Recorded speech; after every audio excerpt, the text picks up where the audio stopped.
Another reason I like working with first-time home buyers is because first-time home buyers have other friends who have never bought a house before. And if you did them a solid, they're going to recommend you.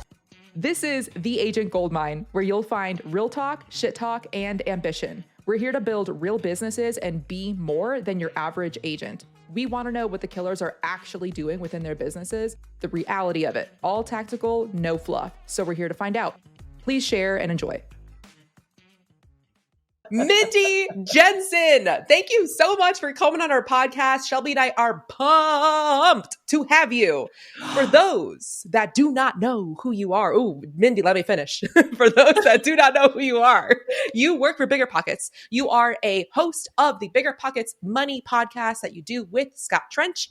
You have been an agent since 2014. You are a bomb of an agent. I meant that in a good way. I hope the word bomb is still meant in a good way.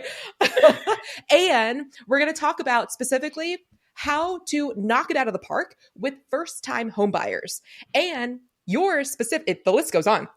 Your specific niche right now, you have such like a big presence, especially in the Bigger Pockets community. You have now started referring out leads because you have a lot of leads. So I'm excited to cover it all. Mindy, thank you so much for joining.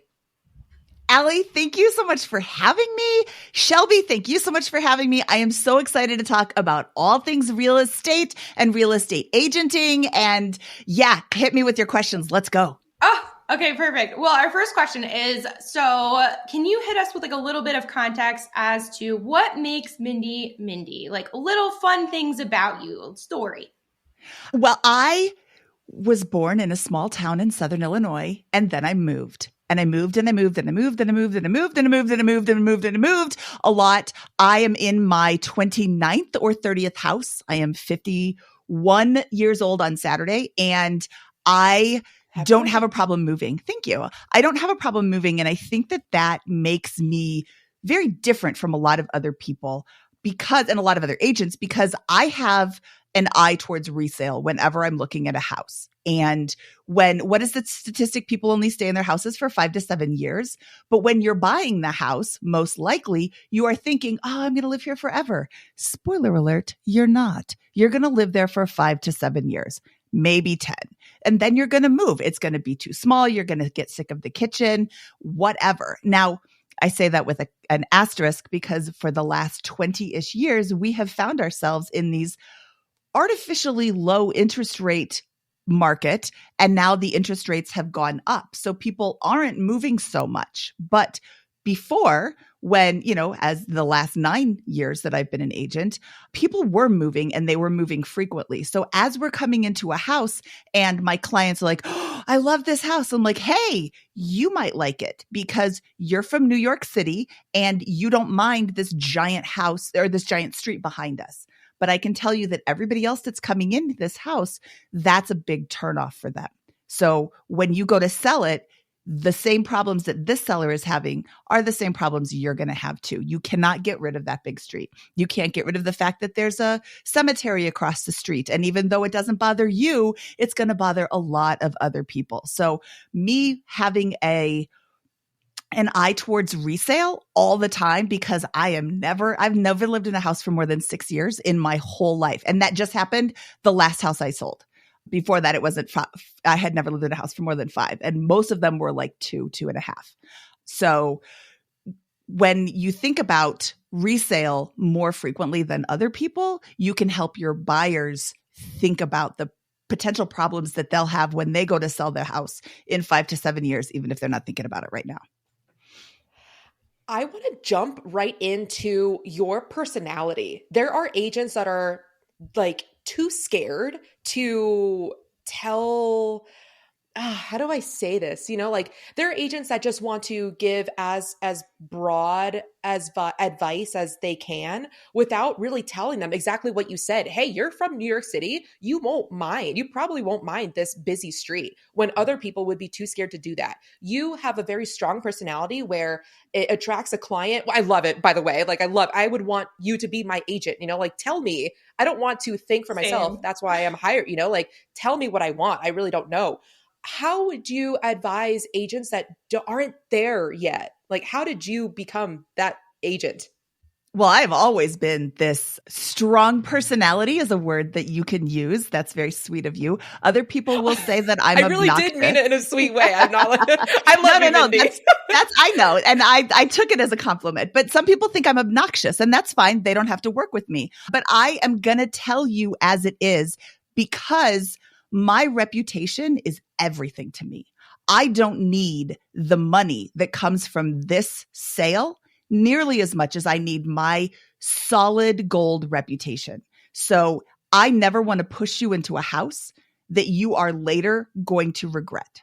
And if you decide to buy it anyway, you're going into it with eyes wide open. So here's a question for all of you agents that are listening. How many other real estate agents do you know? Like literally every person you know is an agent, right? So when your friend is trying to decide which agent they're going to use, they know 500 other agents.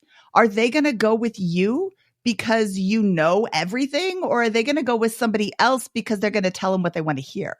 Like you want to work with people who want to work with you, and you need to be the person who is the knowledge master. And you have to be confident. I mean, people are this you make such stupid money in this industry.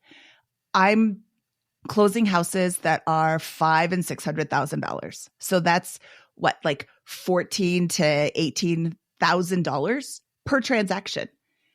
I can step it up and give my opinion for $14,000. And if you can't, then maybe you're in the wrong industry.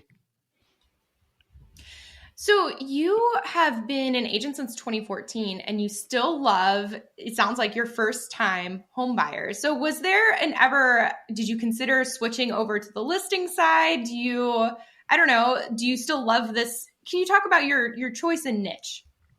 So I don't do a lot of listings because when you list a house, you see one house.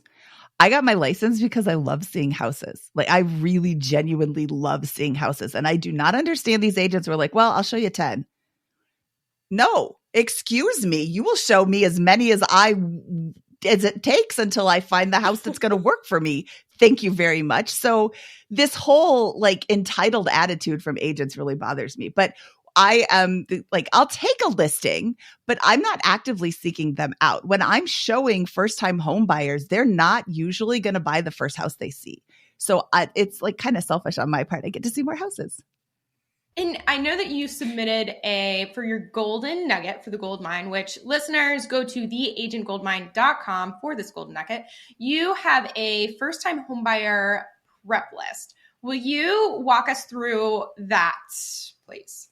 Thank you for listening. Out of respect for your time, we want to make this show as valuable as possible for you. So if you have any feedback on how we can improve, please let us know. DM us at Allie the Agent and The Shelby Show. Sure. As I pull it up myself because I didn't know you were going to do that. Sorry. Okay. Surprise. Gotcha. No worries. Okay. So first time home buyer prep list. Number 1, fill out your state contract to buy real estate with sample information and give that to your client before you go look at houses. This is I'm in Colorado. My document is 18 pages long or 21. I can't remember. They change it every year to give the attorney something to do. So fill out your state contracts with a bunch of sample information so that your client doesn't see that for the first time when they're going to buy a house.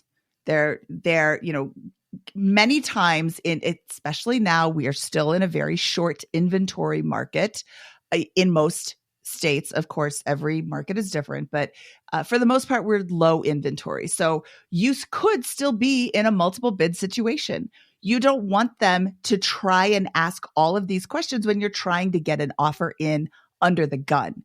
Give them this information ahead of time, explain everything thoroughly, even print it out, let them take notes so they understand what's in this document. Like I said, mine is either 18 or 21 pages. There's a lot of stuff that is boilerplate. I can't change, but there's a lot of stuff that I can change. And when I write up a contract, my changes are in blue.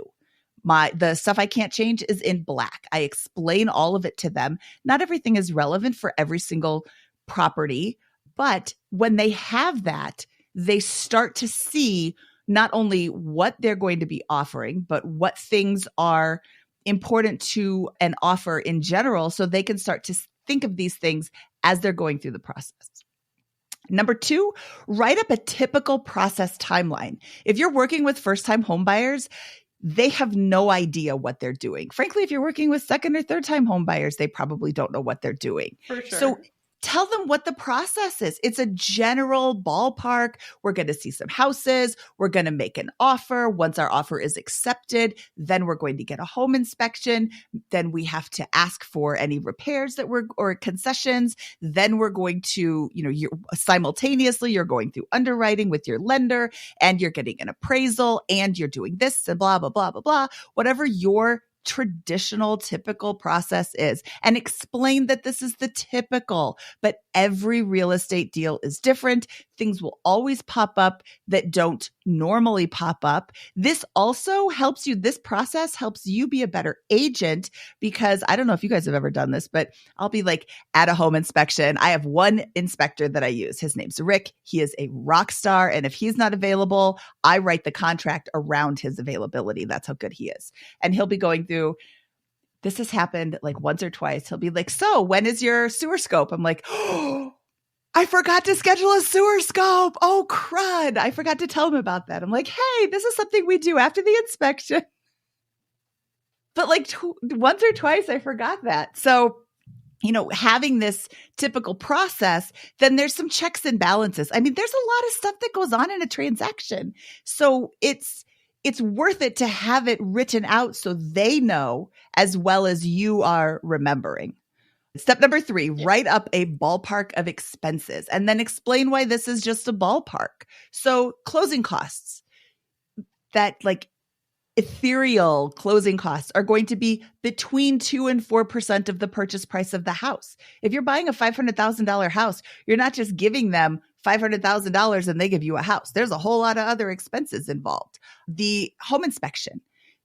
My home inspector is rather expensive when you compare him to other inspectors, but he also gives you a really good report. Some of these other inspectors, like his report's like 70 pages long.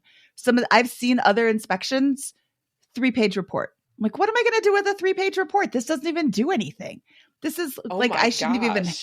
Yeah, when I got that, I was like, well, I have in writing that I recommended my guy, and you responded in writing that you were going to go with yours. I'm like, wow, I'm out. It falls into the not my problem department now. I make a really good pitch for my guy and he's my guy. I mean, I use the same inspector over and over again. I know what he's looking for. And as we're walking through the house, I'm like, this is going to come up on inspection. That's going to come up on inspection, because I know him and I've read, 100 of his reports. I know what he's going to look for and what he's going to find. But that's a different, I don't even think that's in here. But anyway, the ballpark of expenses, like just explain why it's a ballpark so that they're prepared for all of this, all of the expenses that they're going to incur. Also, maybe, I don't even think I put this in here yet, but like tell them not to make any big purchases without talking to their lender. Oh my goodness. The amount of times that a deal, not mine, but like that I have seen deals blow up because they went and bought all new furniture when they were like hovering on the cusp of being able to afford something. Okay, sorry, back to this. Have a preferred lender sheet with at least 3 lenders and why you like them. You are supposed to recommend, at least in my state, you are supposed to recommend at least 3 providers for everything. I have 3 lenders because not all lenders do all loans the same way or well. I've got a VA lender who is a rock star at VA loans.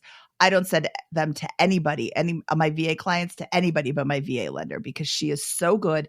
She could do a VA closing in 17 to 21 days.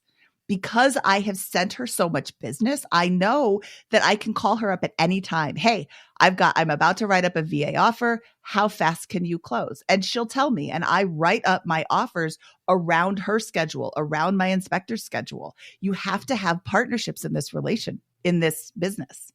Otherwise, you're going to write up an offer and your lender's going to be like, I can't close that fast. I mean, mine never do, but that's why it's so good. But again, it's like, it's a learning thing. Have a preferred inspector list. Like I said, I only use Rick. Rick is so awesome. I hope you all can find a Rick at some point. I found Rick because I wrote an offer on a house that had fallen out of contract, and the listing agent sent me the report. I'm like, this is the best report I've ever seen in my whole life. It's like this thick printed out. It was just like so thorough. And I gave it to my client, and he said the same thing. He's an investor. He's like, this is the best inspection report I have ever seen in my entire life. So I called up Rick. I'm like, hey, could I use you as my inspector? He said, sure. And then we did one together. He's like, okay, you're on my list of approved agents. He's picky with who he works with. And I was out of town and had an agent covering for me, and he sent me a note and said, the next time that you have that agent covering for you, use a different inspector. Why? Damn. Shots fired. Why? Because this agent was not easy to work with. I also don't have that agent cover for me anymore either. Oh my gosh. But when you don't have a partner yet, you're on your own, and then you go out of town. Oh, hey, agents, are you slow? Book a vacation. I sold 2 houses when I was on vacation. One time I even tried like faking a vacation. I'm like, hey, I could use some more business. Let me like pretend I'm on vacation. It doesn't work. You have to actually go on vacation. The farther away, the more time zones between you and your house, the more business you will do. Yep. Yeah. Okay, I want to awesome. quickly go on a tangent related to that. Finding a good agent. How did you end up finding, what's the process? How did you end up finding a good referring agent? My real estate partner is my friend Libby, who is in love with real estate and came over from a different industry. And we started talking, and I got to know her as a person, and I saw that she has integrity. And this is, here, let me go on a tangent of your tangent. I don't like dealing with people who don't have integrity. I don't like dealing with agents who clearly just want to push somebody into a house and collect their commission and move on to the next house, the next person, the next commission. You are providing housing. You are helping someone buy a house that they're going to live in for 5 to 7 years. And then like that's a big responsibility. You're supposed to know a lot about what you're doing. And when you don't care, when you just see the dollar signs, that like lowers your integrity. And Libby, I don't want to say she doesn't care about the money. That's not her motivator. She is as motivated as I am to help somebody find the house that fits what they need. And, you know, it's not always what they say. You know, I want a house with a big backyard. And then every house they send you is a house with no backyard. You're like, why do you like this house if it has no backyard? Oh, yeah, I don't really want a garden. Well, then why do you want a big backyard? Oh, you know, that's not really all that important. Like, that's the number one thing on your list. Like, there's a lot of deciphering, and she's really, really good at reading people. So finding somebody that has the same motivations as you do and has the same level of integrity that you do and has the same understanding of what this job is all about is the best way to find somebody that's going to fit with you. It's so unfortunate too that so many people in this industry do not have integrity. They don't care. They only see the dollar signs. And we've all come across those like scumbag real estate agents. You know, it's really frustrating. Yeah. Remind me to tell you about Jennifer as soon as we're not recording anymore. Oh, Jennifer, it's going down, girl. Okay, well, Mindy, I'm curious about your real estate partnership with Libby. Like, what does that look like? Are you guys like on a team, or is it like a referral relationship? What does that look like? So I, as the host of the Bigger Pockets Money podcast and the community manager for Bigger Pockets for 6 years, I have a fairly recognizable face in real estate. And there's a lot of people that reach out to me and say, would you help me buy a house? And I used to say yes to everybody. And then I realized that I was burning the candle at both ends, and I wasn't like, I had a full-time job and I was working full-time as a real estate agent, and I was, doing all the things. And I realized that my presence with my family was dropping off. So I decided that I was going to start saying no. But when somebody comes to me and says, I would like you to be my agent, and I say no, they go and find somebody else. And sometimes they don't find a good agent, and that makes me sad. So I was, at the same time that I was getting burnt out, Libby got her license, and I knew she was going to be a great agent, and I knew she was going to be compassionate and caring, and I knew she did not have nearly the pipeline that I did. So I said, could you handle this client? And she said I could. So I gave her one, and they had such a great experience. So I gave her another one, and she had such a great experience that now she is the only person that I refer to, and because she does such a great job. So it's a non-committed partnership, but I'm not looking for another person right now because she's so good and she does everything that she's a better agent than me. Is it like a normal referral percentage, or do you guys have something else worked out? It is a normal referral percentage. Okay. Yep. Okay, gotcha. And what percentage, I guess, are you referring out versus still holding, or are you just referring out now? So I am still servicing clients in Longmont, Colorado, but any other city that comes in, I refer to her.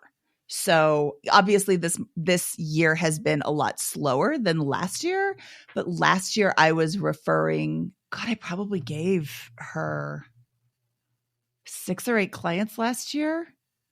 Well, maybe more. But I don't keep track of any of these things. I should keep track of this stuff.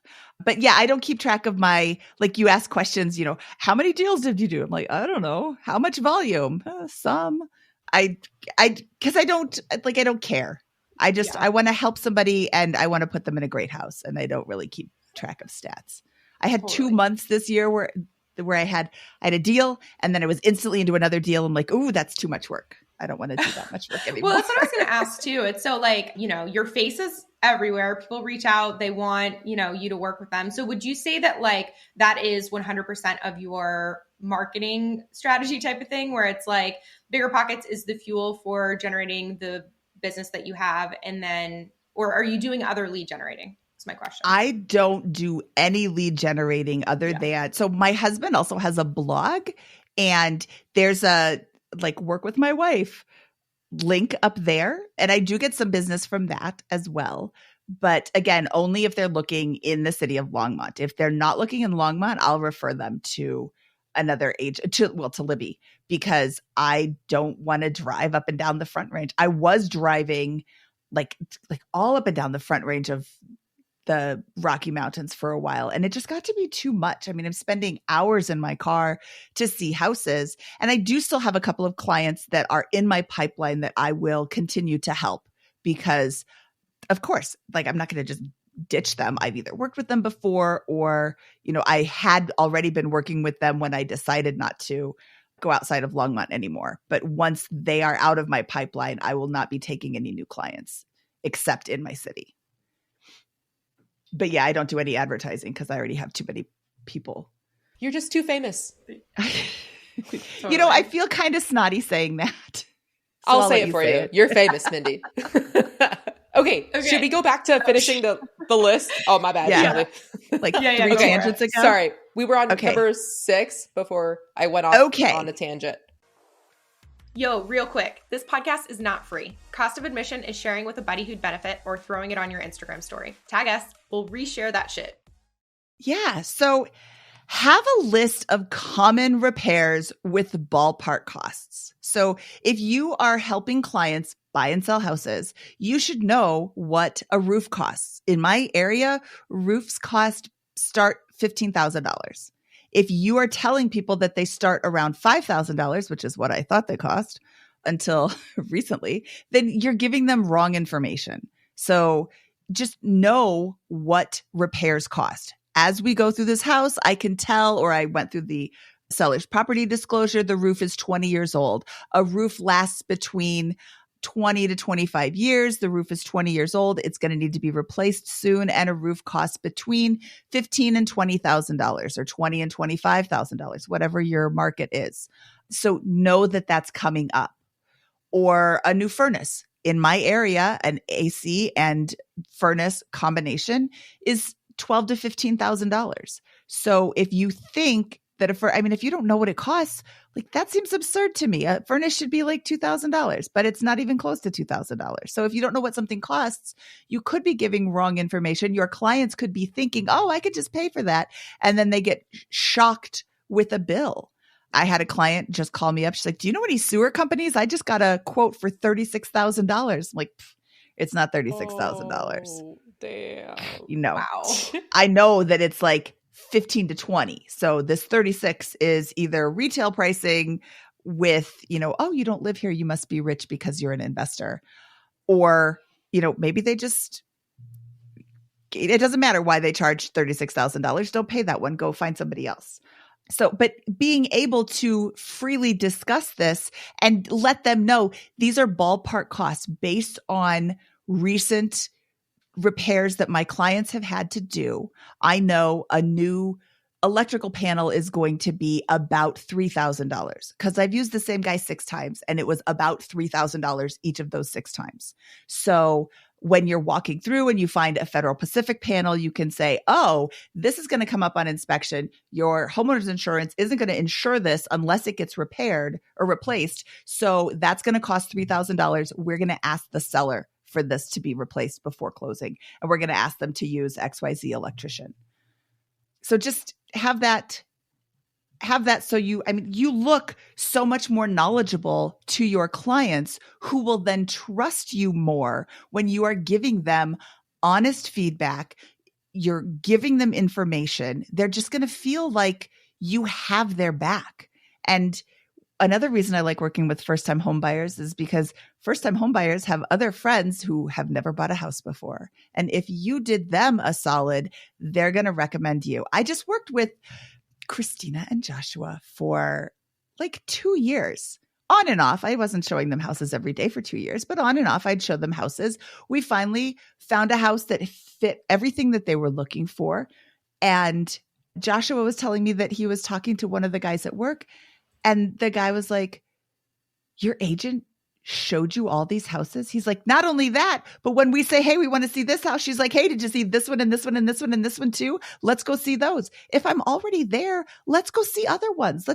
Maybe something comes up that, just be knowledgeable about what's on the market and be overwhelmingly informative until they say, hey, I don't need any more information. Nobody's ever told me, hey, I don't need any more information. I want to make an uninformed decision, please. Who said that? Nobody. Mindy, I really do want you to be my agent. This would be great. Oh my God. If you want to buy in Longmont, Colorado, I would love to help you. Perfect. Okay. So people out there, they're listening to you and you have, you're doing a lot of things. You're working with first-time home buyers. You're giving them a wealth of information in the front and throughout the process, which takes time to explain and make sure they understand. You also have the full-time job and the podcast and all the things. What does your schedule look like? And how are you managing your days? I am selective in the clients that I work with, in that I'm only working in this city. And this year is very different than last year. We're in 2023 now, and 2022 was let's say a little more hectic. So I have more time to breathe. I'm also in the middle of a live-in flip, so don't forget that. I was grouting the bathroom before we started this show. Of course. You're always in a live-in flip. Why not? Naturally. This is my last live-in flip. We decided that we aren't going to do this anymore because it is, it's getting to be a little bit much. I'm getting old. I don't want to do these live-in flips anymore. Your energy says otherwise. I love talking about real estate. I mean, here, if your energy level does not match mine when you talk about real estate, is real estate agent really the best job for you? Because Shelby, you have the same energy level. Allie, you have the same energy level. When you're talking about real estate, you're excited about it. You're not like, Oh, I got to go show another house. Yeah. I mean, every once in a while you're like, oh, it's Thanksgiving. I got to go show a house. Like, no, I don't do that anymore. But so what did you say? What was the question? I said, how do you manage your schedule? I manage my schedule with a calendar and lots of calendar invites. And I don't work on certain days. Like during the week, I try really hard not to do stuff during the week when my kids are home from school. I would really love to show houses during the day, but of course, that's when my clients are working. I always make sure that my husband is available to be home with the girls while I'm out showing houses.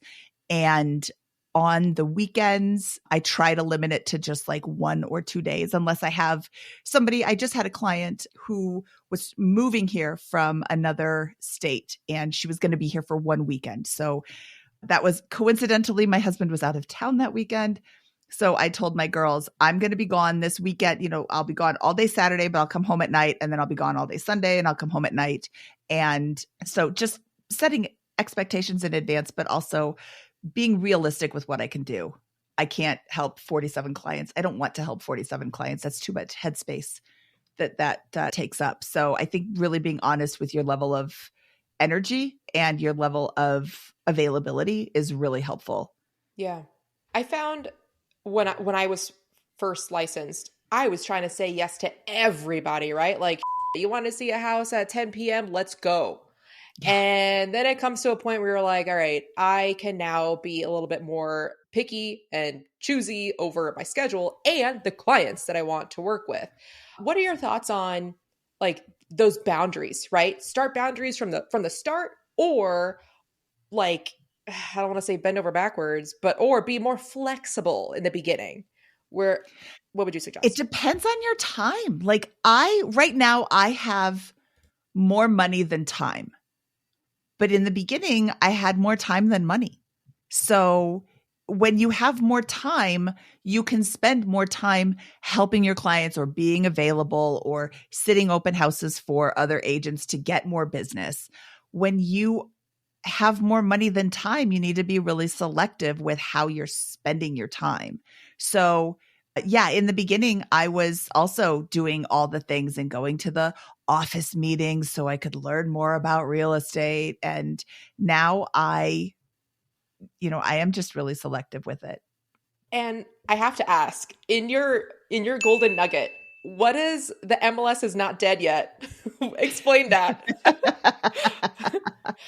If you are looking for a real estate property to purchase, so many people, especially in bigger pockets and, more investors, but so many people say that they are looking for off-market deals. And I get calls all the time. Do you have any off-market deals?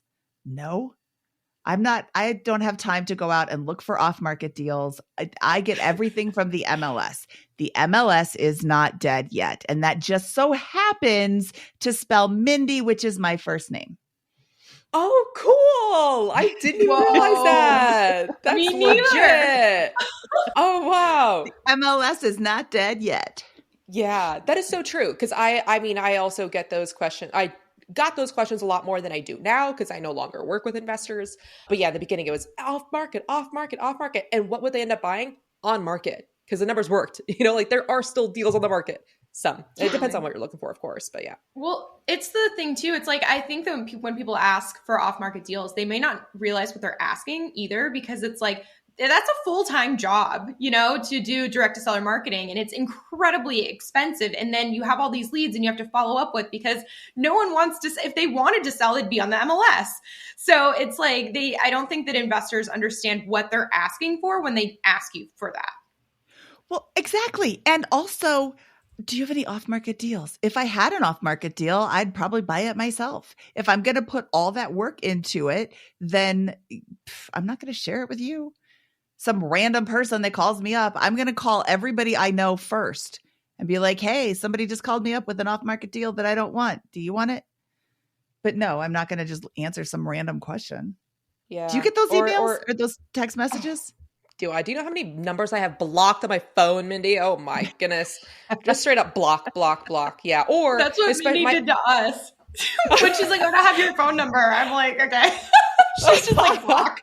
No, I just got a new phone. Oh, My Sure, old phone Mindy. is like, Sure. likely story, Mindy. Oh my God. But yeah, no, my favorite is, oh, now I forget what I was going to say. Sorry. Now I'm thinking about Mindy blocking me. All good. no, okay, I put it in Mindy. do not answer. Yeah. Yeah. Kind words for saying block Allie, block Shelby. What does the future look like for you? The future's so bright, I gotta wear shades. No, the future looks like more. That's a song from the 80s. I know neither of you were then or around then, but no, the future is really, really bright because I am going to do what I want to do, which is to help people buy houses in my city. And I am an expert in my city. I have set up to become an expert in my city. I set up a search in the MLS that sends me every listing in my city, period. Every single listing. And every morning it pops up. And as I drink my coffee, I scroll through all the listings that came up last night. And that's a way to keep tabs on what's going on. I scroll through all the pictures. So I know when somebody calls me up, oh, I'm looking for a fixer-upper. Oh, this house on Northwestern just came up. How bad do you want to fix it up? It is ugly. Or, oh, it just needs a new roof according to the MLS. We can go see it. What level of fixer-upper. So I've always got that in the back of my mind. And I am helping people that I like buy houses in my city. So my future looks awesome because I'm doing what I want. Plus, I get to do the podcast. I get to talk. I don't know if you noticed, but I like to talk. And you're great at it. I'm so good at talking. Dude, I was just saying that earlier today where it's like, I don't think that there's anything cooler than like knowing your area inside and out, whether that's your city or whether that's like your neighborhood and you're farming it. But like, how cool is it that you literally know every single house, you know, every situation, the pros, the cons, the perks, because then having those buyer conversations, so much easier, and listings if you do that. And so I was just thinking earlier today, literally, like if I was going to start all over again, I would just do a super small, probably just my neighborhood, and anything out of that I would refer, but I would know my neighborhood, man. Yeah. You can't be an expert in everything. I mean, the Front Range goes from Colorado Springs to Fort Collins. And I know it's like 300 miles or something. I just made that up. I don't know how long it is, but it's a giant swath. That's like 3 hours. I guess it's not 300 miles. It's 3 hours between Colorado Springs and Fort Collins. So you can't be an expert in all of that. Don't try. You will fail. Yeah. So can you do some research and get a good idea? Sure you can. But you can be a rock solid expert in an area. So do that. Be an expert in your city, your neighborhood. Like every house in my neighborhood, I go through. If it's an open house or if they're not having an open house, I'll go to the listing and I'll just schedule an appointment and walk the house. I want to see what's coming up in my neighborhood. I want to see, it's selfish reasons. I own 2 houses in this neighborhood. One is a rental and one is my own house. And I want to know what they're worth. And when I go through the house, I can see, oh, they chose that for the kitchen? That's why they listed so low. Or, ooh, I like what they did in that kitchen because I'm still remodeling my house. Maybe I'll do that in my kitchen. But you get ideas for what things are selling for. And then when you see a house, your neighborhood's probably the same. Like, 17 of this house are in this neighborhood and 32 of this house are in this neighborhood. And they use this same floor plan on the other side of town too. So you start to see this same house sold.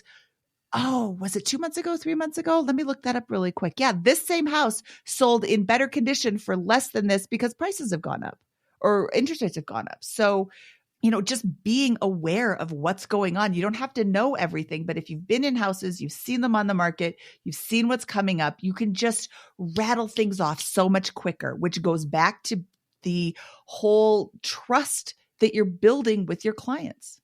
Before we go to our wrap-up questions, what final pieces of advice? What are your parting words, Mindy Jensen, the Mindy Jensen? Know your market. Know your clients. Be forthcoming with information. I sent this to Allie the other day. It made me so angry. I want to read this. Somebody posted this on a Facebook group. It said, your best bet, just like in any situation, is to know nothing. Don't ask questions. Don't offer information. And don't deal in third-party hearsay. Cover your butt. This is a broker question. And when I saw that, I'm like, I am so angry that this agent is sharing this information, that advice with another agent. Oh, just don't know anything. Don't ask any questions. No, know everything.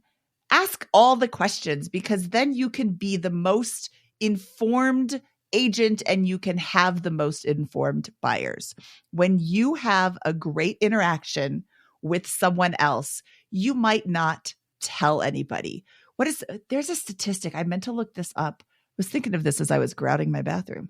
I meant to look this up before we did this. It's like, if you have a good experience, you tell like 1 or 2 people. But if you have a bad experience, you tell like 9 people. If somebody has a bad experience with you as an agent, they're going to tell everybody they know. You want to make sure. True. Yeah, you want to make sure that everybody that has an experience with you has a good experience. And if it's not good, you want to know why and you want to improve it. And the best way to have a good experience is to give them all the information they could possibly have. Apple listeners, this short pause is to ask you for a review. Here's how to do it. Back out of the specific episode, go to the page where you see all the episodes, scroll down, keep scrolling. Perfect. Now tap those 5 stars. Thank you so much. Back to the show. Boom! Those wise words from the Mindy Jensen. Yeah. Okay. Not going to Mindy, drop my mic though. wrap up question number 1. What is your favorite app or tool? The MLS, because the MLS is not dead yet. Seriously, I love my MLS app. I'm on there all the time. It's got all the info. Yeah, it really has so much info. Really what events we're wrapping up 2023 here, but 2024, what events are you going to? I go to Podcast Movement, which is probably not going to be all that interesting to most people listening. I go to FinCon, again, probably not going to be all that interesting to most people listening, but I also go to BPCon. Did you hear where it's at next year? Cancun, Mexico. Baby. So BPCon is the Bigger Pockets conference where you can learn about real estate investing, talk to real estate investors. A real estate investor can be a really, really, really great client. I don't work with a lot of investors, mostly because I have found that they want me to run all their numbers for them, and I don't want to do that. I want them to run their numbers. But BPCon is a place to chat with other agents, other investors, and just get a really great handle on what's going on in the real estate market. So I will be there too. October 2024. Dope. Okay, Mindy, listeners out there, they want to send you business, or maybe they want something else. Like how can I skipped ahead. I was going to say, how can people find you? First, how can people help you in your business? Is there anything you need, or want listeners to do? People can help me in my business by being great agents in their business, because together we all lift each other up. So be a great agent, help with the agent ambassador program, which isn't like a real thing, but like just the agents have a negative image because people, there's no shortage of not awesome agents. So be a great agent. That's how you can help me with my business, is by being a great agent in yours. And what's the best way for people to get a hold of you? Well, I am on Instagram and Twitter at Mindy at BP. And you can email me, mindy@biggerpockets.com, or my real estate agent email is mindysellsco, like Mindy Sells Colorado, mindysellsco@gmail.com. Perfect. And listeners, if you're driving and you missed that, we will have all of that in the show notes. But go give Mindy all the love in the world, because she's freaking awesome. And as you know, you can also hang out with us on the gram. We are Allie the Agent and The Shelby Show. And we want feedback, guys. We want to know how we can improve, who you want us to talk to, what topics you want us to dig into, and all of that fun stuff. Mindy, thank you so much for being on the show. You're freaking awesome. Shelby, thank you so much for having me. I appreciate being here. This is a lot of fun. So good. Okay, and listeners, this is for you. Be a bro and share this show. Bye. Thanks so much for listening, dude. If you want the golden nugget that this guest provided, see the show notes or just go straight to theagentgoldmine.com. That's where we keep all our resources for you. Till next time.